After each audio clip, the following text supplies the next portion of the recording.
Hey guys, Andy here from Mediocre Hobbies, bringing you another Necromundan tutorial.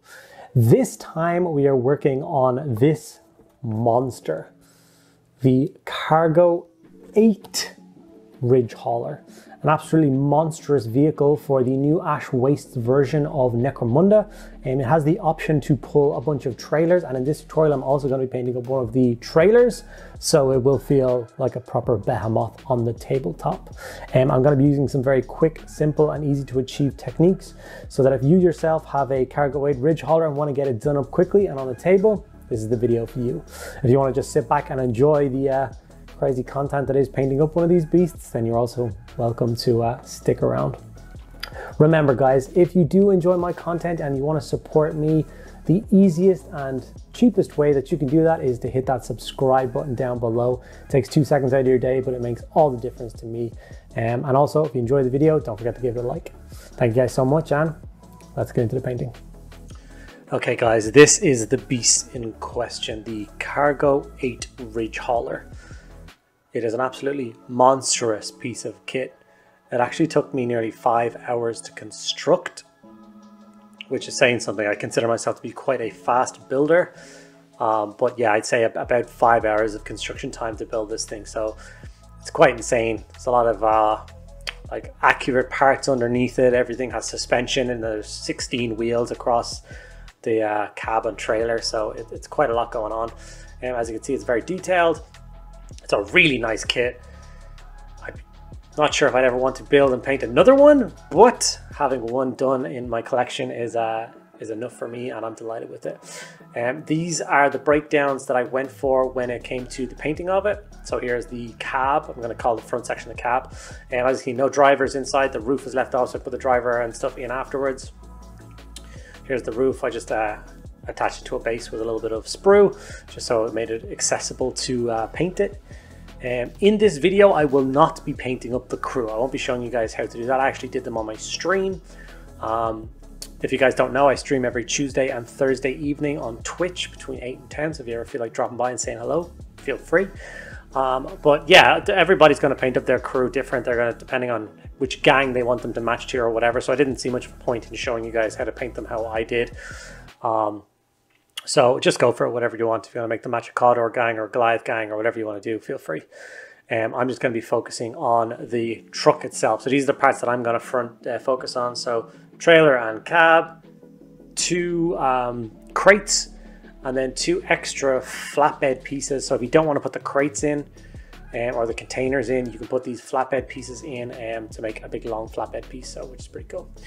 So what I'm going to do is I'm basically going to rust up the entire thing to begin with. That basically is going to be my starting point for painting this miniature, is to make it like, so basically the undertone of everything I do will be this rusted old junker of a vehicle, which if it's a vehicle out on the ash waste, it could be hundreds of years old, badly maintained, that's what it's going to be. So first thing you're going to do is apply a coat of Rhinox Hide to all of the parts that you're painting. So every single piece of the vehicle, obviously not the crew, we're going to put them to one side, but every other part of it, including the hitch bar that attaches the trailer to the front. Somebody may have forgotten to paint that through most of this process and then had to go back through all the stages again to make it match.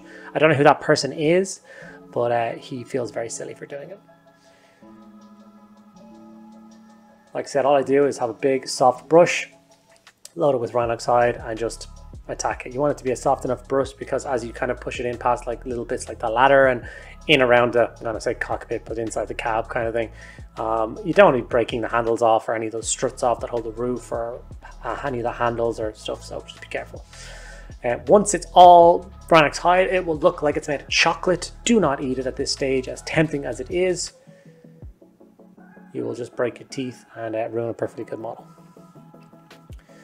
So once the parts are all Rhinox Hide, stage 2 is going to be to attack them with Ryza Rust. I've done this technique a few times in a couple of other videos and people seem to like the effect, so I'm going to once again show it to you guys for anyone who hasn't seen those previous videos. So at this stage we are going to stipple Ryza Rust all over the Rhinox Hide on all of those pieces.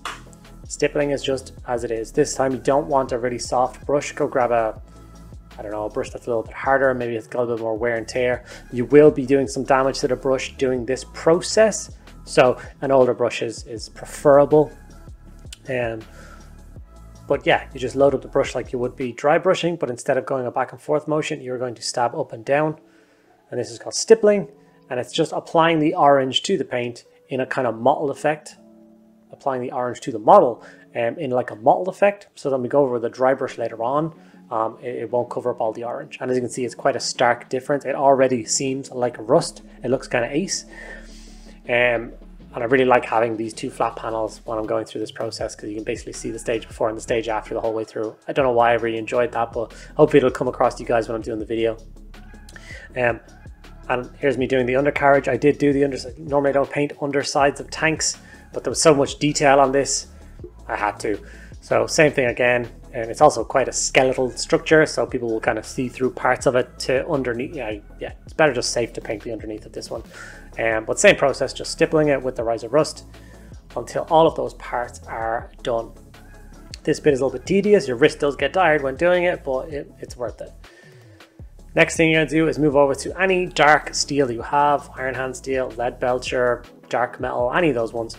And then you just want to give all of these pieces a really light dry brush, just to catch the edges, make them kind of scratched and scuffed. So this is rusty, but it's also still well used. So people will be trotting back and forth across this deck plating, or, do you know what I mean? That kind of damage and stuff. So the rust will be a little bit fresher looking. And this is a very simple technique. Dry brush lightly, that silver all over it. Now I don't know if that's coming across well in this one, but wait until you see I do this side by side from the previous stage. And you can see the staggering effect that this silver dry brush has on doing this piece. I absolutely love this technique. And it's one that I love sharing with people, because they usually emulate it themselves, get great results, and then they feel chuffed. So here's the rusty deck plate, and here's the one with just the orange applied. Super quick, super, like, can you imagine a quicker or easier way to do rust? No, I don't think so. So like I was saying before, just keep going, following this exact same process. Dry brushing silver lightly. You don't want to big huge silver stains all over the place. You want to catch all those edges and stuff. Some people would be more than happy to leave the truck kind of at this stage, paint up the wheels and the crew and stuff, and just have this big rust bucket driving through the desert. Nothing wrong with that. If you guys want to do that, then feel absolutely free. If you don't want it to be particularly aligned to any one gang, if you want your gang to be called the rust buckets, sure, why not? Who's to judge? These things are made caught in sandstorms and stuff all the time, so there's going to be a lot of paint wear and tear. That's personally why I'm going for this effect. I'm really playing into that kind of toxic ash waste scheme. Like, this thing has gone back and forth across the desert countless times. It is held together with hopes, dreams, and duct tape and WD-40 probably. But once you've applied the lead belcher to the entire piece, it should look something like this. And like I said, if you want to leave it here, it looks great. I think it looks fantastic. Once you add some color in by like re-blacking the wheels and the crew are kind of standing on it, there will be pops of color and it will look really well. However, I'm going to go in and add pops of color. So for this point, I'm going to start to paint up the panels in a moment. And I'm going to go in with kind of like a feathering technique. I'm going to leave the majority of the rust. It's going to be like a heavy layer, or a light layer, should I say. Usually we leave the like shade or shadow in all the deeper recesses. We're going to pull back even further. So it's only the kind of center parts of each panel that you want to hit with this color. So as you can see, I'm just using the tip of my brush. I also choose one direction to use for the entire model. So that top left to bottom right is the direction that I'm going to pull the brush always. It's not going to change for any panel, because that's the way the weathering is going to be smacking across the whole hole all at the same time, so it kind of needs to match. Like I said before, the rust that I did is what I want to act as my base coat. So now I'm going to begin the painting process, knowing that the base coat for my miniature is down, or the nice undercoat is down for my miniature. So I'm going to follow through with this process, doing all of the hull red. I'm not going to be doing all the flatbed red or anything like that. This is just kind of mostly around the cab areas and the bits that hold the crates onto the back of the trailers. I still want to leave a lot of that rust showing through, but it's just quick, it's easy, it's fun. If you go wrong, Nobody can see it, nobody can notice because it's on a big rusty vehicle. If any of you out there are wondering how to paint work vehicles super fast, this is the process that I'll be using when I get around to my Speed Freaks army. I know this stage seems quite slow, but you don't have to do it on very much of the tank, so it's not a lot of worry there. So once you have applied it to all of the parts that you want to do, it should look something like this.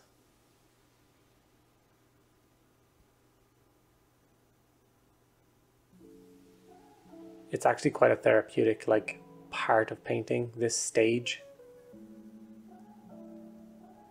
And here's where you can see that I hit with the red. And you can see what I mean by I left a lot of the rust, even in the parts that were red, big heavy parts of it were still left. And you can see what I mean by that worn old, like this color red paint might have gone on this tank 50 years ago, who knows, the last time this thing was touched up. Maybe the last time it changed hands when one gang stole it from another. Not exactly a body shop anywhere in the ash waste, so they just hastily covered it with some red paint. But it's not going to be just red, so I'm going to go in with some Mechanicus Standard Grey. And the other panels on the front that I've left that rust color, I'm going to hit them with grey now. I always like vehicles that are kind of more two-tone, primary color and a secondary color. And it's exactly the same technique. Just going to go in with the grey. And the same idea, we're going to leave a lot of the rust all around the edges. And we're just kind of hitting the center of the panel with the grey. We're not trying to reach full opacity. If the rust shows through, the rust shows through. That's brilliant. Leave it like that. It will just add to that effect of this kind of hack job. While I was doing the grey panels on the trucks and the flatbed parts, I decided that one of my Ministorm crates that's going to go on the back is also going to be hit with the grey. So I did the exact same thing, had the Mechanicus Standard Grey paint. I just did some of the panels on that, left a lot of the kind of rib sections of it nice, dark and grey. I now have to make the decision as to what colour to do the crate on the back of this guy. And my head was just drawn to blue. I don't know why, or I didn't know why at the time. I was like, you know what? Blue. And then as soon as I started applying the blue, I was like, yeah, this was the right choice. It's a cool looking color. If you look across a shipping yard, on the docks anywhere, all of the crates are loads of different colors. So you kind of have full creative freedom to decide what color you want your crates to be. If you have 50 crates to paint, I'm not sure I would recommend you paint them all like this. This might take a little bit too much time, but for something that's going to be a showpiece on the back of your Ridgehauler, I might spend the extra time in it.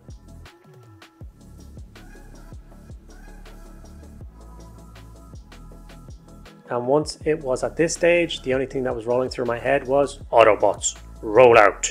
I think I accidentally painted Optimus Prime. Am I upset by this? No. No, I'm not.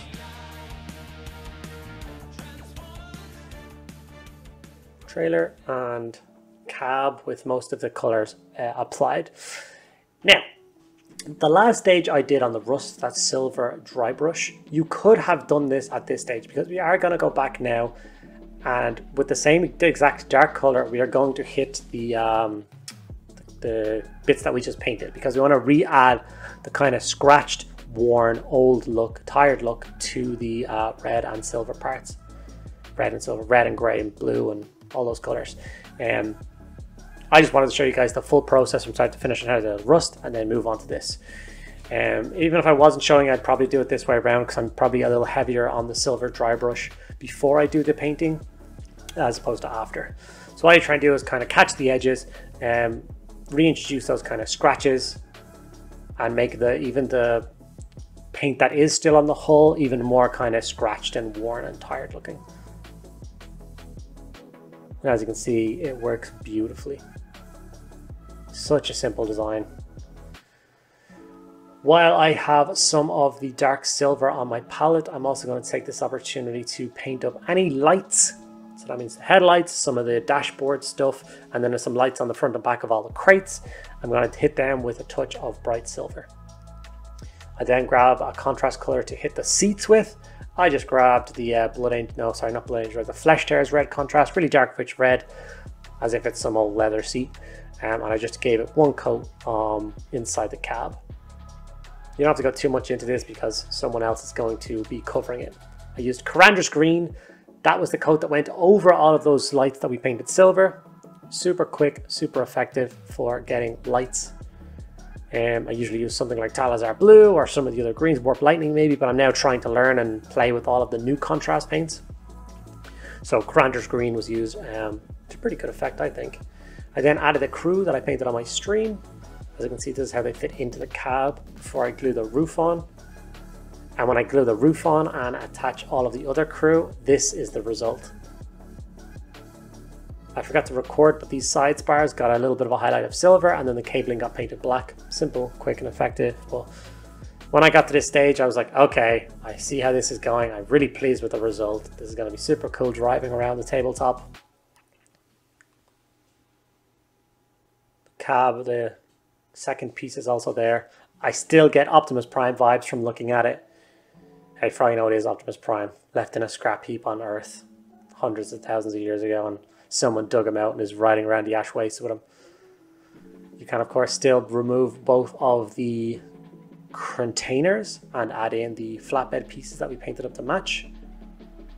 Super quick change, and it gives you a totally separate styled vehicle to be used in all sorts of thematic versions of the game, prisoner rescue or anything like that.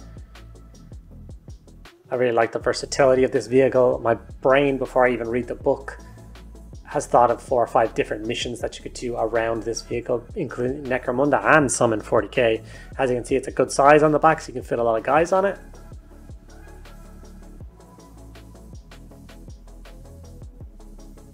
This thing can have up to 4 trailers, so don't tempt me, Frodo. 3 more of these guys. Oh, that would be 8, 6, that'd be 24 more wheels, so maybe not. But you never know.